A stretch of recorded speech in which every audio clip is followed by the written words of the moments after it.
Cristian Ramírez y quien les habla Luisa Ávila. Nosotros estamos trabajando el tema de medidas de localización central para datos agrupados y vamos a presentar las expectativas de aprendizaje de tipo afectivo. Nuestro tutor es el profesor Néstor Apolinar. Este es como la agenda de nuestra presentación. Vamos a presentar los objetivos de aprendizaje, las capacidades matemáticas fundamentales y los procesos generales a los que se conectan, las tareas prototípicas, los conceptos previos y capacidades y por último las expectativas de tipo afectivo. Nuestro tema, como ya les había dicho, son las medidas de localización central para datos agrupados. Vamos a trabajar en el Colegio San José de la Salle de Medellín en grado noveno y son estudiantes entre 14 y 15 años. El primer objetivo que determinamos, bueno, recordemos que los objetivos de aprendizaje se refieren a las expectativas de aprendizaje de nivel medio y el primer objetivo que planteamos es determinar las medidas de localización central en un conjunto de datos agrupados a partir de distintas representaciones matemáticas para tomar decisiones en diferentes contextos.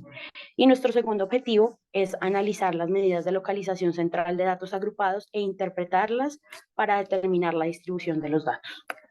Estos objetivos están relacionados tanto a los tres procesos generales, formular, emplear, interpretar y evaluar, y a las capacidades matemáticas fundamentales. En el caso del primer objetivo, está relacionado con las capacidades de matematización, utilización de operaciones y un lenguaje simbólico, formal y técnico, la utilización de herramientas matemáticas, el diseño de estrategias para resolver problemas y la representación.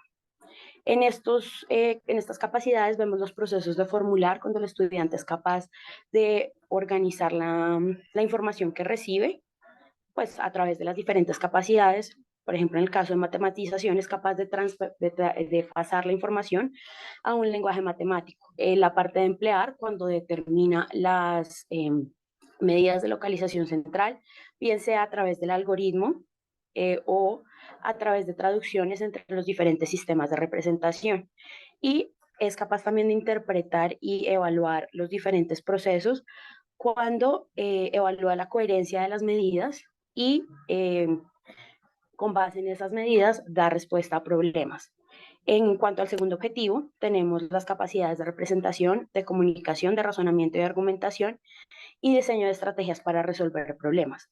En este caso, en el caso de este segundo objetivo, tenemos que es capaz de formular cuando interpreta las medidas que ya ha recibido de diferentes formas también, pues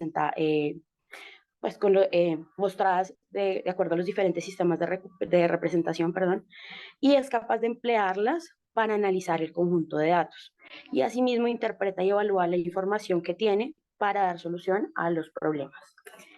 Tenemos para el primer objetivo dos tareas prototípicas. La primera, se les da una figura a los estudiantes, que es este histograma de frecuencias, este diagrama de barras, perdón, y con base en ese diagrama de barras se les pide que presenten, pues que den respuesta a unas preguntas. La primera pregunta está relacionada con la distribución, porque las barras se dibujan de unidas y no separadas. Debe reconstruir la tabla de frecuencias y después hablar de qué cantidad de estudiantes mide menos de 1,65 y qué valor representa ese 1,65. Si uno observa la gráfica, 1,65 vendría a ser la mediana de los datos.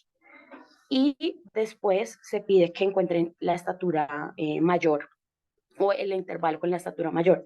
En este caso vemos que desde un histograma, desde un diagrama de barras, perdón, el estudiante debe poder entender dos medidas de localización central y dar información sobre ellas. Nuestra segunda tarea relacionada con este objetivo es un profesor que tiene un equipo de deportes, practicó una prueba de velocidad e hizo mediciones en 3 tiempos. Esta es la información que presenta el profesor. En el primer entrenamiento muestra los datos, en el segundo entrenamiento muestra la tabla de frecuencias y por último muestra el promedio.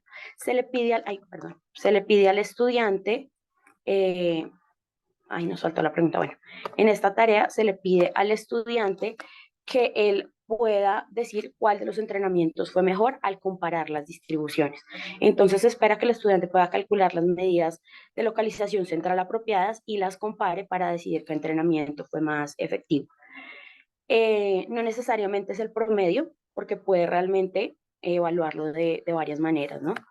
En la tarea prototípica 2, bueno, estas ya son asociadas al segundo objetivo. Tenemos la primera tarea en la que ya se les presenta una de las medidas de localización a los estudiantes, en este caso el promedio, y se les muestra una gráfica y se hace una afirmación. En este caso, la afirmación que se hace es que el desempeño del grupo A fue mejor, del grupo B fue mejor porque tiene un promedio más alto. Los estudiantes del grupo B, del grupo A, perdón, dicen que su desempeño fue mejor. La idea es que el estudiante decida cuál de los dos grupos se desempeñó mejor, y en este caso el promedio no sería la medida más apropiada porque el dato extremo del grupo A, que se encuentra a este lado de la gráfica, arrastra la media hacia abajo. Entonces, el estudiante debería poder plantear la solución desde la media, no la moda. En la tarea, bueno, esta también es parte de la pregunta 2.1. Tenemos la pregunta 2.2, que nuevamente se le presenta la información al estudiante desde una gráfica y se le pide que analice la gráfica con información basada en las medidas de localización central, la media, la mediana y la moda. Y por último tenemos una tarea en la que un granjero cultiva 2 tipos de frutas, selecciona 13 árboles al azar y cuenta la producción de cada árbol. Se le presentan 2 diagramas donde está contenida la información de las mediciones y luego se le pide al estudiante que según los diagramas nos indique diferentes medidas de localización y que analice cuál de los cultivos sería más rentable. Con base a lo que vimos anteriormente, definimos los conceptos previos. El estudiante debería conocer conceptos como dato, variable, muestra, población. También debería tener clara la diferencia entre datos cualitativos y cuantitativos, así como en el caso del número 2, del conocimiento previo 10, conocer la diferencia entre datos discretos y continuos, por lo que estamos hablando de medidas de localización para datos agrupados. También debe reconocer hasta cierto punto el concepto de media, mediana y moda, poder interpretar información en histogramas, diagramas de barras, gráficos, realizar operaciones con números reales, así como conocer las propiedades asociativa y conmutativa de la multiplicación y la adición. Debe poder resolver ecuaciones lineales y saber organizar y presentar los datos en tablas y gráficos.